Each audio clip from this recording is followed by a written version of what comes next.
Hey guys, I want to talk a little bit about Oklahoma and the history of Oklahoma with Bigfoot. You're going to have Red Dirt Crypt is going to be on the 16th, and we're going to talk about some Oklahoma encounters, investigations that he's done, I've done, and may even talk about some of the credible evidence that he has found, and along with some things I found. The earliest recorded encounter between such creatures and white explorers occurred in 986 AD when Leif Erikson and his men first sailed to North America. The Vikings returned home with tales of encounters with huge monsters described as horribly ugly, hairy, swarthy, and with great black eyes.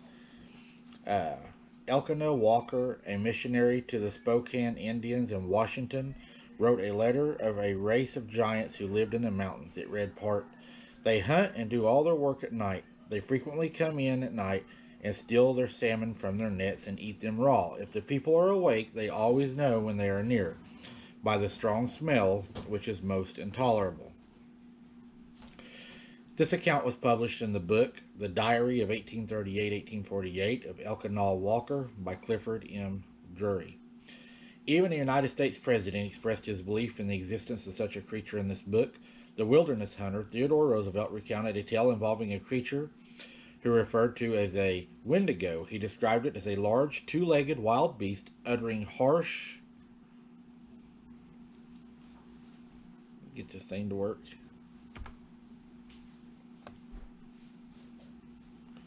I have to do it manually, I guess. Harsh, grating, long-drawn moan. A particularly sinister sound. Roosevelt recounted a tale of two trappers whose camp had been repeatedly invaded by a strange beast. One of the trappers, named Bowman, returned to the camp one evening to find his partner dead of a broken neck. The body of the victim had been thrashed around, and four great fang marks were found in his neck. Bowman himself told his story to Roosevelt, who apparently believed him. In The Wilderness Hunter, he wrote, "He must have believed what he said, for he could hardly repress a shudder at certain points of his tale. Bowman sometimes was thought to have actually been Roosevelt under a false name."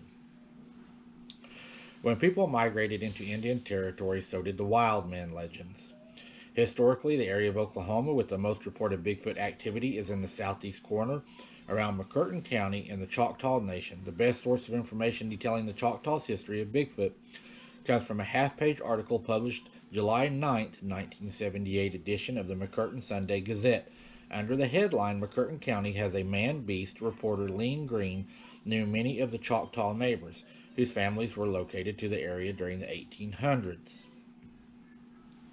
Old-timers who had lived here their entire lives recalled decades of Bigfoot encounters. One man claimed that the origin of the man-beast was a tale told of his family for generations. Northeast Oklahoma would be the next area that would encounter the most Bigfoot sightings. The Choctaw name for the man-beast is Hatak Lusa Chito, which translates to mean big black man. The witchman could not order the creature to kill, but could dispatch him to harass people he did not like. The beast would lurk around homes, causing mayhem and terrifying the inhabitants with its hideous howl. However, when the creature sensed fear in others, he became fearful himself and fled in terror. The witch's reign of the terror lasted 30 years until family who had been the focus of his anger decided to take action. One moonless night, the man and his sons crept into the witch's home, tied him to his bed, and then burned his house to the ground. That would be terrible. Um, the first reported sighting of such a creature by a white settler in his remote region was recorded in a diary entry dated May 14, 1849. Bertrand Tanaka lived in a town of Eagle, now known as Eagleton. He wrote of a hunter and trapper known to the locals of One-Eyed Bascom.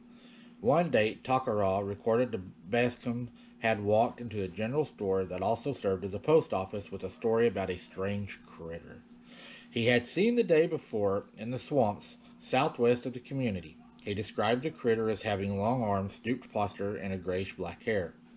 This is a similar description of Bigfoot reported today. However, in 1849, accounts of such a creature were not widely known. According to Tanaka's report of Bascom's tale, the creature fled from the hunter in a strangely loping gait.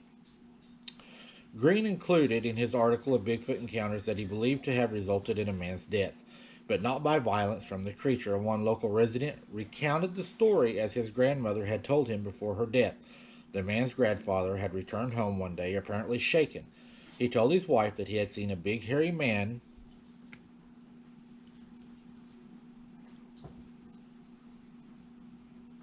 My computer's not working with me very good right now.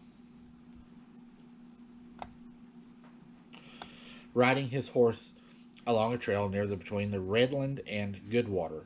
As the story progressed, the fellow wasn't wearing any clothes, his hairy all over, and was the biggest man he had ever seen. About 3 weeks later, the man's horse returned home without a rider. His family went looking for him, found his body along a river trail, not far from where he had reported seeing the big hairy man. It looked as if his horse had thrown him, resulting in a broken neck. The man's grandmother said that she had a feeling that the man beast had done it. His neck was turned completely around. In archived copies of the McCurtain Gazette, Green found two encounters that encouraged during the spring of 1926 were noteworthy enough to be recorded by the paper's editor, W.J. Old Sr.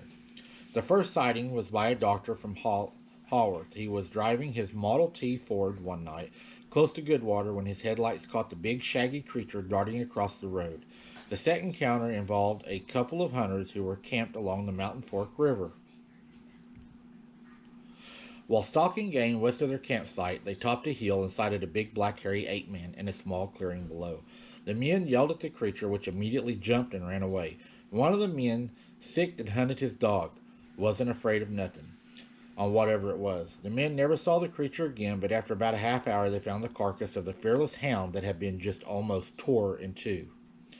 The McCurtain man beast doesn't seem to do much roaming. His primary residence is reported to be in the area of the Choctaw called the Baclawa, which translate into many waters. It's between the Little River, its confluence of the Yashu Creek, and the Mountain Fork River.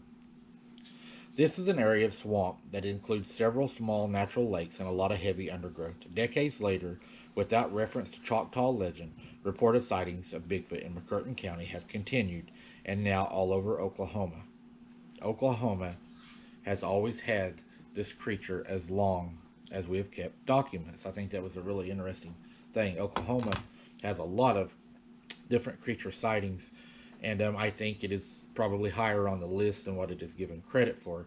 I'll be talking with Red Dirt Cryptid about some of these things and what we think is going on in Oklahoma, and we're going to share some of our experiences and some things that has happened, and I think it's going to be a really good live. It will be the 16th, which is coming up, and you're not going to want to miss it. We already have the live posted.